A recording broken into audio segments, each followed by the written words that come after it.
Long before the rise of modern nations, when the earth was still wild and untamed, the lands now known as America and Canada were shrouded in mystery. The people of this time spoke of a great spirit that roamed the forests, a being so powerful that it could command the winds and summon the rains. They called it Kichi Manitou, the Great Spirit, and believed it watched over the land with both benevolence and wrath. In the heart of the dense, endless forests, a young warrior named Ahanu of the Algonquin tribe embarked on a journey that would change the fate of his people. Ahanu was no ordinary warrior. He was marked by a strange birthright, a crescent-shaped scar on his chest, as said to be a gift from the Great Spirit itself. His elders whispered that he was destined for greatness, but Ahanu cared little for prophecies. He sought only to protect his tribe from the growing darkness that crept from the north. One night, as the moon hung low and the stars seemed to pulse with an eerie light, Ahanu was visited by a vision. A towering figure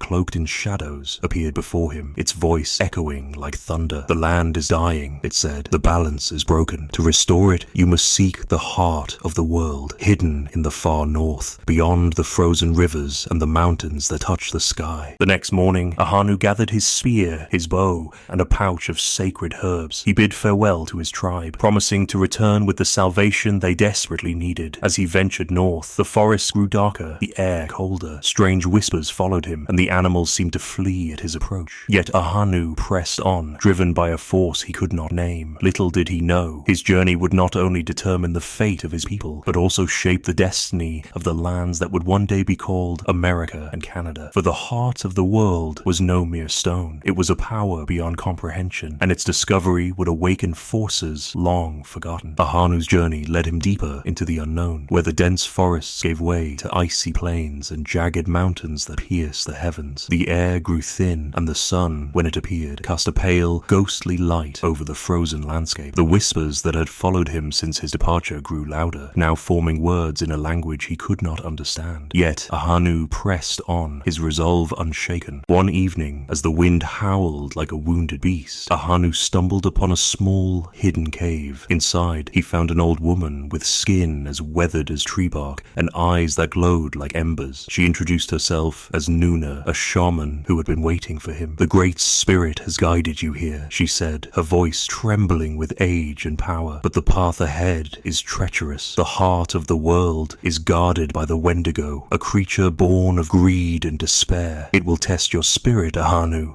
and if you fail, it will consume you." Nuna handed him a talisman, a small carved bone in the shape of a bear. "This will protect you from the Wendigo's illusions," she said. "But remember, the true battle lies within. The heart of the world does not yield to strength alone. It demands purity of heart." The next morning, Ahanu continued his journey, the talisman hanging from his neck. As he climbed higher into the mountains, the air grew colder, and the whispers turned into screams. Shadows danced at the edge of his vision, and the ground beneath his feet seemed to shift and groan. Finally, he reached a vast, frozen lake, its surface glistening like a mirror. In the center stood a massive, jagged spire of ice, the heart of the world. But as Ahanu stepped onto the ice, the Wendigo emerged. It was a monstrous figure, with antlers like a stag and eyes that burned with hunger. Its voice echoed in Ahanu's mind, tempting him with visions of power and glory. "Take the heart," it hissed. "With it, you can rule these lands. Your people will bow before you." Ahanu clutched the talisman, focusing on Nuna's words. He remembered his tribe, his promise, and the true purpose of his journey. "I seek not power," he declared, "but balance." The Wendigo roared in fury, but its form began to dissolve, its power broken by Ahanu's resolve. As the creature vanished, the ice around the heart of the world began to crack. Ahanu approached the spire, his breath visible in the freezing air. He reached out, and as his fingers touched the ice, a surge of energy coursed through him. The land itself seemed to awaken, and for a moment he felt the pulse of the earth beneath his feet. But the journey was far from over. The heart of the world was not meant to be taken. It was meant to be understood. And as Ahanu stood there, the Great Spirit's voice echoed in his mind once more. "The balance is restored for now, but the shadows will return. You must prepare." With the heart of the world awakened, Ahanu felt a profound connection to the land. The frozen lake thawed, and life